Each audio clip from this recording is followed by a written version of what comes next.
de la douleur la plus profonde. Le Dieu qui explique l'inexplicable.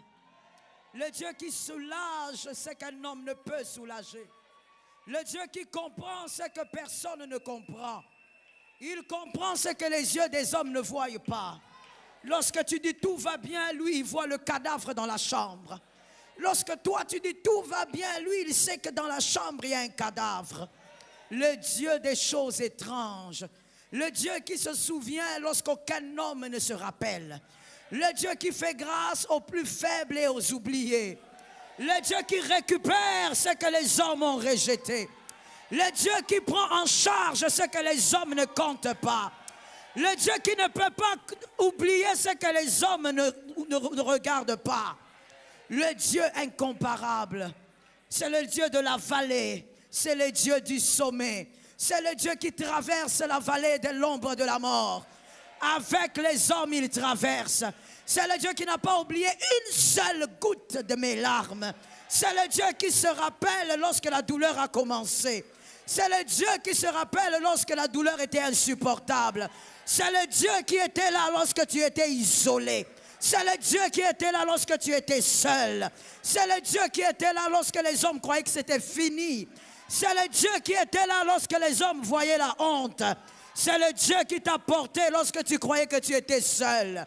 C'est le Dieu qui a soutenu lorsqu'aucun homme ne pouvait étendre sa main. Lorsque les hommes qui disent « je t'aime » ont disparu, Jésus était là. Lorsque les hommes qui disent « je t'aime » sont partis, Jésus était là. Lorsque les hommes qui disent « je t'aime » n'avaient plus de force, Jésus était là. Le Dieu de la vallée. Le Dieu qui n'oublie pas. Sa fidélité n'est pas comme celle des hommes.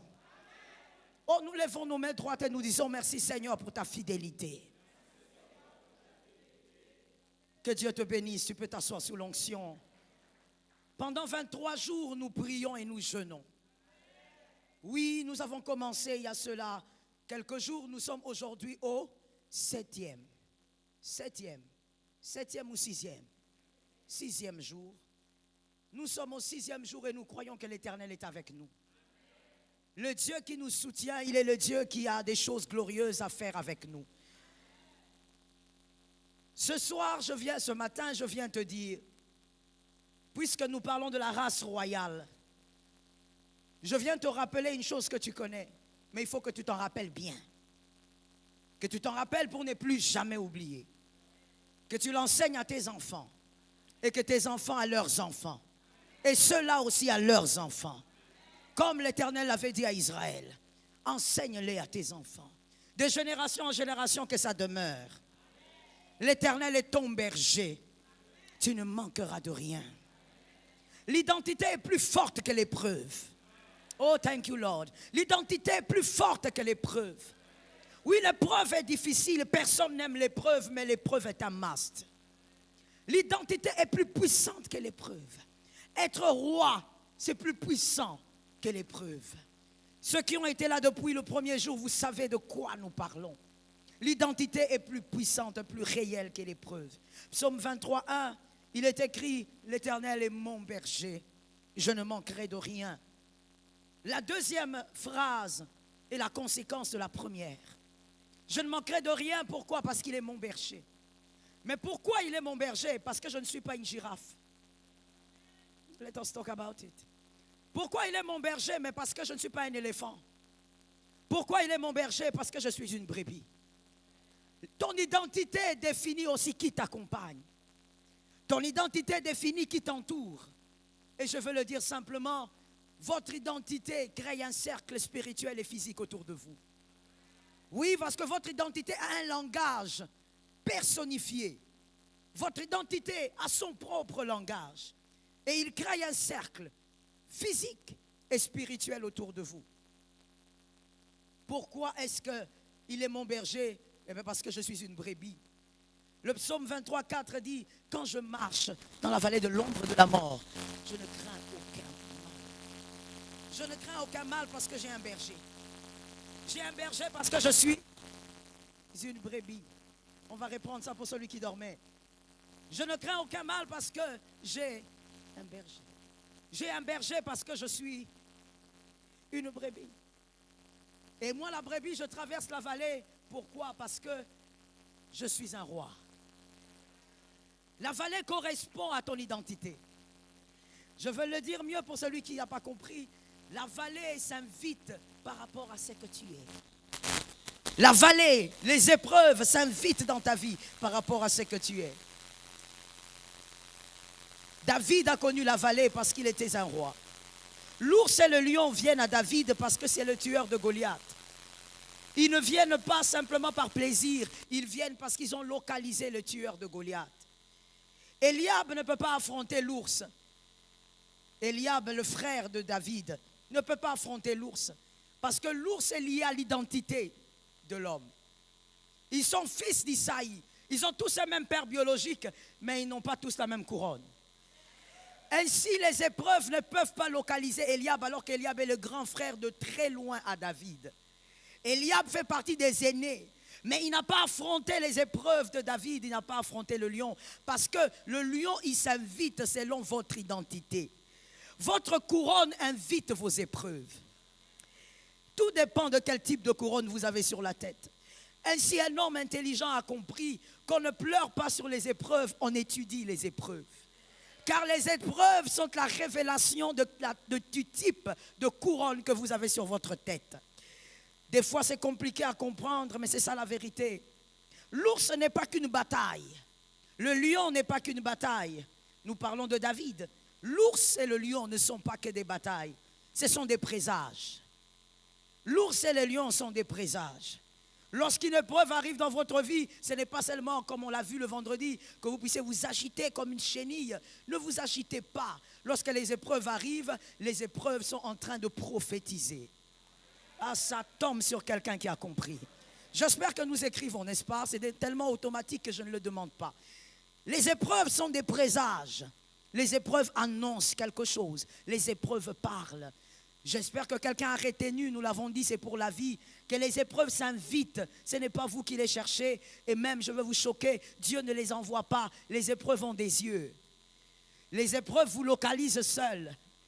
Les épreuves vous trouvent seuls. Les épreuves connaissent votre adresse à cause de votre identité. Les épreuves se collent à vous selon votre couronne. Les épreuves sont donc des présages. Pas seulement des batailles, pas seulement des moments difficiles qu'il faut dépasser. Ce sont des présages. Les épreuves disent premièrement, la première parole de connaissance de l'épreuve, l'épreuve est en train de dire qui vous êtes dans le présent. Ce que vous vivez, ce que vous affrontez, les difficultés que vous affrontez, révèlent qui vous êtes aujourd'hui. Les épreuves, deuxièmement, révèlent également qui vous serez. Le type d'épreuve que vous avez révèle quel type de grandeur vous attend. Troisièmement, les épreuves révèlent sur quel type de trône spirituel vous êtes assis. Parce que tel que nous sommes là ce matin, assis sur des chaises, peut-être, mais même lorsque vous êtes debout, vous êtes assis sur un trône spirituel. Le trône spirituel révèle au fait la grandeur de votre destinée. Les épreuves donc présagent ces trois choses. Qui vous êtes? Moïse a vécu les épreuves dès sa naissance. Pour ceux qui ont vécu les épreuves dès leur naissance, on te raconte que quand tu es né, ta mère est morte pendant la couche. Quand tu es né, ton père a divorcé avec ta mère. Quand tu es né, voici ce qui est arrivé. Quand tu es né, il y a des choses qui ont frappé la famille. Quand tu es né, Moïse a vécu ces choses. Pourquoi? Pourquoi? Dès la naissance, certaines personnes vivent l'épreuve parce que leur arrivée annonce la chute de certains. Thank you, Jesus, for the grace. Leur arrivée annonce la chute de certaines personnes. Lorsque ta naissance crée une agitation, tu dois savoir qu'il y a des destinées aussi qui commencent à s'agiter. Dans le monde spirituel, il y a des agitations également. Lorsque l'épreuve arrive, dès que tu es tout petit, pendant que tu grandis, une vie compliquée, difficile, ne dis jamais « Dieu ne me connaît pas ». Au contraire, tu es le bien-aimé de Dieu. Au contraire, tu es celui que Dieu a choisi. Au contraire, toi, ton arrivée crée le relèvement, mais aussi la chute de d'autres. Les épreuves dès la naissance révèlent qui vous êtes.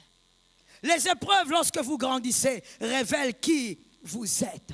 Oh, nous maudissons cet évangile diabolique qui veut dire au peuple de Dieu, celui qui est éprouvé est maudit. Celui qui est éprouvé, Dieu l'a abandonné. Il doit faire des prières de récupération. Il doit faire des prières de rattrapage. Il doit donner des offrandes de rattrapage. Il n'y a pas d'offrande à donner. Quand tu es dans l'épreuve, tu traverses la vallée. L'Éternel t'a choisi. Donne-moi un amen d'un intelligent. Quand tu es dans l'épreuve, il n'y a pas d'offrande à donner pour que tu sortes de l'épreuve. Nous condamnons, nous maudissons cet évangile. Il n'y a rien à donner pour que l'Éternel te sorte de là. Au contraire, celui que l'Éternel a pris pour mettre dans ce couloir, c'est celui qui a été gracié. Les épreuves qui commencent de votre enfance révèlent quel type de personne vous êtes. Vous créez la terreur dans le monde invisible. Voilà pourquoi il y a l'agitation. Lorsqu'il n'y a pas le feu, les serpents ne sortent pas. Moi, j'ai grandi dans la campagne. Lorsque c'était comme en cette saison, la saison sèche, les serpents, des fois, ils entraient dans la maison. Ce qui fait que moi, ce n'est pas vraiment avec difficulté que j'arrive à tuer un serpent. Moi, je peux fuir une araignée, mais pas un serpent. Oui. Et les serpents pouvaient entrer dans la maison. On le trouve et on savait que celui-ci n'est pas venimeux. On le sort sans le déranger. L'autre, il peut être venimeux, on le tue. On arrive à le reconnaître. Mais des fois, quand on entre dans une pièce, il y a une certaine chaleur qu'on peut ressentir. On dit, il y a ce reptile est quelque part. Et comment donc il faut faire? Il faut allumer un feu. Quand tu allumes le feu, il sort. Il sort de sa cachette. Lorsqu'on t'agite dès ton enfance, lorsque les problèmes t'agitent de ton enfance, tu dois savoir, c'est parce que certains vont chuter. Nous bénissons le Saint-Esprit. Certains vont chuter, arrête de te plaindre. À partir d'aujourd'hui, permets-moi en tant que pasteur de t'interdire. Ne pleure plus sur l'état que tu es. Ne pleure plus en disant je suis orphelin, je suis orpheline. À ton âge, tu n'as même pas besoin de le dire. L'Éternel, il sait pourquoi. Et c'est parce que l'Éternel sait pourquoi que ton état n'est pas un problème. Lorsqu'on vit les épreuves pendant son enfance, certains vont bouger. N'oublie jamais que les épreuves sont des présages. Les épreuves révèlent qui vous êtes, qui vous serez. Qui vous serez dans l'avenir. Affronter des grands défis. Quand on affronte des grands défis, c'est parce qu'on doit passer par des grandes portes. C'est une évidence. On ne peut pas affronter des grands défis pour des petites portes. Si tu affrontes des grands défis, si tu as de grandes batailles, si tu as des grandes épreuves, on te parle de ton avenir, on te dit, très bientôt, tu vas passer par des grandes portes. Il y a des portails qui t'attendent et tu vas y passer.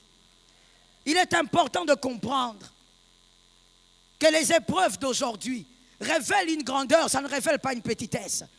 Quel est cet évangile diabolique qui a dit les épreuves révèlent que Jésus ne te connaît pas. Jésus t'a abandonné. Tu ne pries pas bien. Non, c'est ceux qui prient bien qui sont éprouvés.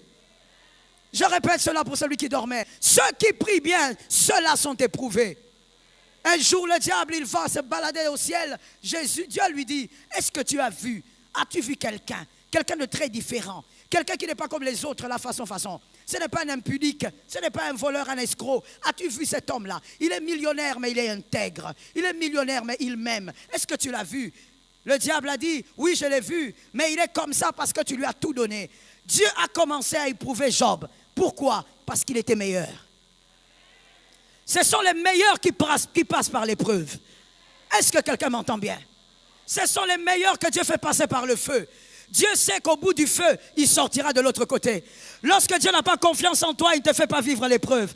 Il sait que tu vas pécher. Il sait que tu vas abandonner cette année. Il sait que tu vas l'humilier. Alors il ne le fera pas. Mais s'il a confiance en toi, il te fait passer par le feu. Il sait qu'à la fin de l'année, le bonheur et la grâce. Ça tombe sur toi, tu es localisable. Les épreuves au présage. Où est-ce que tu vas? Qui est-ce que tu deviendras?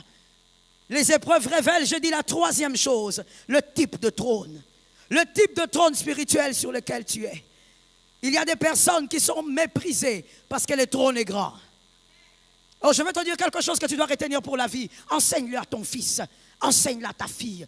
Il faut qu'il le sache. Tu dois savoir que lorsque spirituellement tu as un grand trône, le monde physique ne te supporte pas. C'est une réalité. C'est un fait. Lorsque dans le monde spirituel, tu as un grand trône, le monde des hommes, le monde naturel ne pourra pas te supporter. Jephthé, on l'a rejeté comme un malpropre. On lui a dit, tu ne vas pas hériter. C'est normal. Dis à un frère, c'est normal. Non, parle à celui-là, c'est ton frère dans le Seigneur. Dis-lui, c'est normal. Il ne pouvait pas hériter parce que les rois n'héritent pas avec les autres. Lui, il était le roi des héritiers. Il n'était pas un héritier. Lorsqu'on te refuse la chaise des héritiers, ne pleurniche pas. Tu es le roi des héritiers. Ça localise ta famille au nom de Jésus. Lorsque les hommes te rejettent, arrête-toi, étudie l'épreuve. Comprends que ton trône spirituel est en train d'agiter les trônes physiques. Le roi des héritiers ne se précipite pas à être un héritier. Et ici, voici pourquoi tu dois comprendre ce que Jésus avait dit. Jésus dit aux disciples, allez évangéliser. Le grand maître, incroyable, il enseigne tout le temps. Il lance des leçons d'intelligence à tout moment. Il dit, allez évangéliser à deux. Mais quand ils vont évangéliser, il leur dit, hey, come on, venez un peu ici. Sachez ceci, si vous entrez dans une maison et qu'on vous chasse, sortez de cette maison-là. Au fait, l'Écriture est en train de le dire. Pourquoi? Parce que là où on te rejette, le trône est trop faible pour toi. Cet espace est trop faible pour toi. Ne rentre pas là où on t'a rejeté, à moins que Dieu te ramène là-bas. Là où on t'a rejeté, on ne rentre pas deux fois. Pourquoi? Si tu dois rentrer, oui, ça tombe sur les intelligents. Si tu dois rentrer, rentre comme Jephthé, comme un roi. Ne rentre pas comme tu étais parti. Lorsque tu es rejeté quelque part, tu es mal respecté quelque part, tu dois savoir qu'il y a quelque chose qui dérange ici. Ce n'est pas physique, c'est spirituel. Il y a des gens qui te regardent, qui disent, je ne sais pas pourquoi je ne t'aime pas. C'est normal, le trône spirituel dérange. Celui qui a un trône spirituel élevé ne peut pas être à l'aise au milieu des hommes. Les hommes seront toujours en train de te jalouser, en train de te mettre mal à l'aise. Pourquoi? Parce que ce qu'ils ne voient pas dérange. On ne peut pas comprendre. Ainsi, il y a des gens qui disent, mais pourquoi on me combat tout le temps? Qu'est-ce qui se passe? Même quand je fais des efforts pour être en bon terme avec eux, ça ne marche pas. Je vais te choquer en te disant, arrête de faire des efforts. Arrête de faire des efforts. Je répète, arrête de faire des efforts. Je répète, arrête de faire des efforts. Ne fais pas des efforts pour t'entendre avec les crocodiles. Toi, tu es Moïse. Ça ne marchera pas. Certaines choses ne peuvent pas marcher. Pourquoi? Parce que c'est ton trône spirituel qui est en train de déranger. Gloire à Dieu pour les épreuves que tu as vécues l'année passée. Gloire à Dieu pour les épreuves que tu vivras cette année. Ton amen n'est pas normal. Donne un amen de quelqu'un qui comprend. Gloire à Dieu pour toutes ces épreuves. Change ton regard face à tes épreuves. Comprends qu'il y a quelque chose d'invisible qui dérange et que la gloire de Dieu se manifeste. L'épreuve s'invite chez vous par rapport à votre identité spirituelle. L'épreuve ne peut pas venir. Ton épreuve ne peut pas aller chez ton frère ni chez ta sœur. Ça dépend de l'identité spirituelle. Ce que tu peux affronter peut tuer un autre.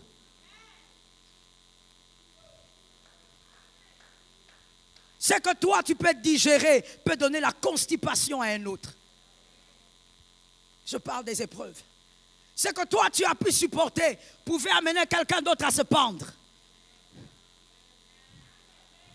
Il ne faut pas croire que les épreuves viennent chez toi par hasard. Non, les épreuves s'invitent parce que les épreuves on va le dire, les épreuves se reconnaissent en toi. Les épreuves se reconnaissent en toi. Ton identité attire le type d'épreuve que tu as. Le type d'épreuve que tu as, plusieurs croyaient que tu allais finir. Tu as vu, tu es là. La tête